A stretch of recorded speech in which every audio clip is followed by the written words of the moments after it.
আরে আপনি চুপ থাকেন, কাস্টমার কি পাও তো মনে আন তরমুজ দেখতে যাই। এই বেড়া থাম। আরে ভাই আপনি চুপ থাকেন, এত বেশি কথা কই। বেড়া আই দেখো আপনি আবার এই তরমুজের ব্যবসা শুরু করছেন। তাকে মনে নাই আগের ফির রোজায় আমরা তরমুজের ব্যবসা করিয়ে ম্যাজিস্ট্রেটের রাতে ধরা খাইলাম। এই ফির ম্যাজিস্ট্রেট আওয়ার আগেই তরমুজ বেচতে এলাম, তুই টেনশন করিস না। তরমুজ তরমুজ ভালো হবে তো? কি যে কয়েন ভাইজান, এই যে তরমুজের সাইজটা দেখছেন, হ্যাঁ মাল ভালো হইবে, রাখলে লাল হইবি। কেজি কত রিয়া? 80 টাকা কেজি। কয় কেজি হবে ওটা? এটা 810 কেজি হইবে। আর দাম আছে কত? 800 টাকা। আরে কপালে কয় কি? এতে কিয়ামতের আলামত। এ মে আলিজালি কথা কোন কি লিখা? আপনি নেবেন না নেলে হিন্দু যাইব। এই তুই ঝাড়ি লাও যে? এ সামনে তুই বাজে ব্যবহার দেখছিস, এককাল ধরিয়ে কেটে খুলে দিবি। যা হিন্দু যা। কয় কি হালার বলা কয় কি? তোর তো আমি আরে বেড়া এই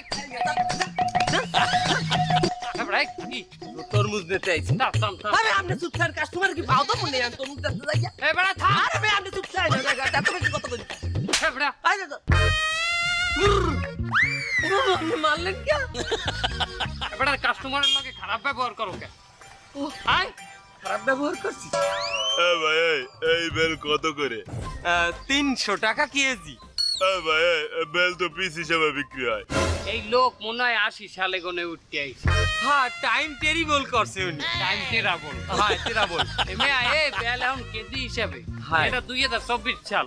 ভাই কয়দিন আগেও তো পিস হিসেবে কিনলাম বেল। পিস না 300 টাকা ও কেজি। বাবা আপনি হেরে যতই কইবেন যে কেজি হিসেবে বেচা হয়, তোমারই কইবে আমি হিসাবে দেইছি আমি। ভাই আপনি কি আমার কপি করতেছেন? না কপি করতে আপনারা কি করছেন? কলাম যে কেজি হিসাবে। আরে আপনি নেলেন নেন না নেলে হিন্দু জান। আচ্ছা তোর বেল নেবো না যা।